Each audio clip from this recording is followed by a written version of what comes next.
오늘 다른 빅테크들은 고점 부담에 숨 고르기 장세라는 말이 맞아요. 엔비디아, 애플 각각 0.84%, 0.12% 떨어졌습니다. 이외에도 마이크로소프트도 0.68% 떨어졌고 알파벳, 아마존, 메타 모두 하락을 했습니다.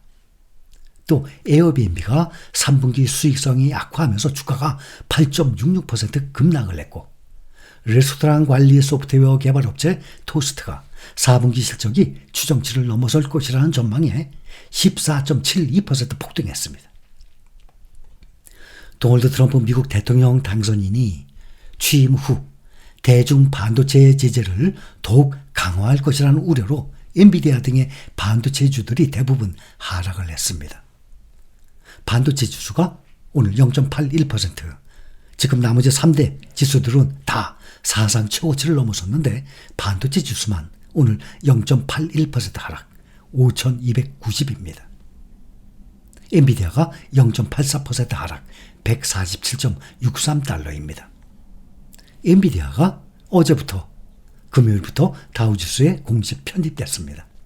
다우지수에 이렇게 편입을 하게 되면 각종 이 패시브 인덱스 펀드에 노출이 되기 때문에 자동으로 매수하게 되죠. 비례적으로 몇 퍼센트 매수하게 되니까 주가가 오르는 경향이 있습니다. 그러나 오늘은 1% 가까이 떨어졌어요.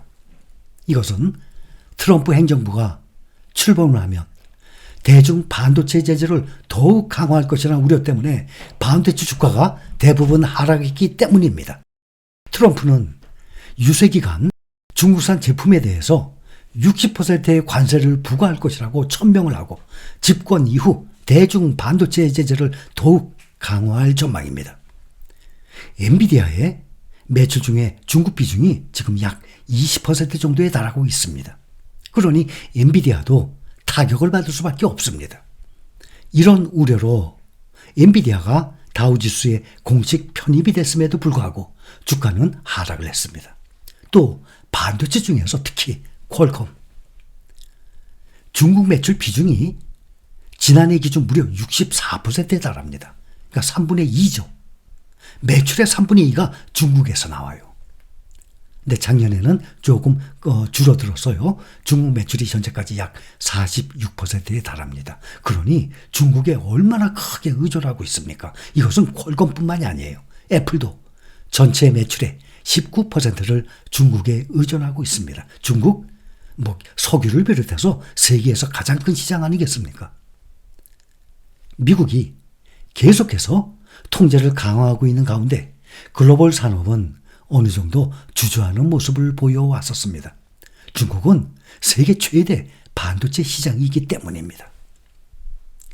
대만의 파운드리 업체 TSMC가 중국의 7나노미터 이하의 첨단 인공지능 칩 출하를 중단을 합니다. 다음 주부터.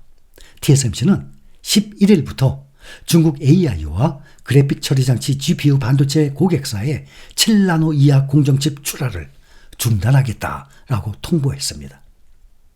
이것은 미국의 대중국 반도체 수출 통제에 따른 조치입니다. TSMC는 이번 조치가 미국의 제재에 부합을 하도록 하기 위한 것이라면서 모든 규제와 수출 통제를 준수할 것이고 이번 결정으로 인한 매출 손실은 크지 않을 것이라고 설명을 했습니다. 미국은 자국 기업인 반도체 업체 엔비디아의 첨단 반도체에 대해서도 중국 수출을 제재하고 있는 상황입니다. TSMC로부터 AI 칩을 공급받고 있는 중국의 바이두, 알리바바 등의 기업들이 타격을 입을 전망입니다. 바이두의 경우 자체 개발 칩이 있습니다. 그런데 TSMC 7나노미터 공정에서 공급을 받고 있습니다. TSMC 이번 조치는 도널드 트럼프 당선인이 재선에 성공을 하면서 미국과의 관계를 의식한 것으로 풀이가 됩니다. 최근에 미국 상무부는 TSMC가 제조한 첨단 AI 칩이 중국 화웨이의 AI 장치에 탑재된 것을 조사하는 과정에서 이 같은 조치를 내린 것입니다. 트럼프 당선인은 선거운동 기간 반도체 산업에 대해서 보수적인 견해를 내놓은 바가 있습니다. 특히 트럼프는 TSMC를 특정해서 대만이 미국의 반도체 산업을 훔쳐갔다까지 표현을 하면서 대만을 저격을 하기도 했었습니다. 오늘 AMD도 1.25% 하락했고 또 인텔이 0.11%, 또 퀄컴이 1.16% 하락하는 등의 대부분의 반도체주들이 하락을 했습니다. 며칠 전에도 이달 초에도 말씀드렸었죠. 올해 미국 주식시장에서 가장 큰 상승률을 보인 주식은 엔비디아가 아니라 디지털 광고 업체 앱러빈인 것으로 나타났다고 말이죠. 이달 초에 앱러빈 주가가 올해 들어서 지금까지 310%의 상승률을 기록을 했다고. 그것도 시가총액 50억 달러 이상의 미국 기술기업 중에서 말이죠. 가장 높은 상승률을 기록을 했다고 말씀드렸었어요. 그때 310%가 말씀드렸죠. 근데 오늘 보니까 현재 648%. 며칠 만에 2배로 또 뛰어 올랐어요. 이달 11월 초에 말씀드렸을 때보다 지금 2배 이상 폭등을 했습니다. 3분기 호실적 발표와 긍정적인 가이던스로 인해서 실적 발표 후 주가가 폭등 중입니다. 3분기 매출이 39% 증가해서 12억 달러에 달해서 11억 3천만 달러의 평균 추정치를 넘어섰습니다. 주당 순이익은 1.25달러로 92센트의 평균 추정치를 넘어섰습니다. 4분기 앱러빈은 12억 4천만 달러에서 12억 6천만 달러의 매출을 예상을 하고, 이것은 중간 범위에서 약 31%의 성장을 나타내는 것입니다. 분석가들은 약 11억 8천만 달러를 예상을 했었습니다. 앱러빈의 시가총액이 800억 달러 이상으로 상승했습니다.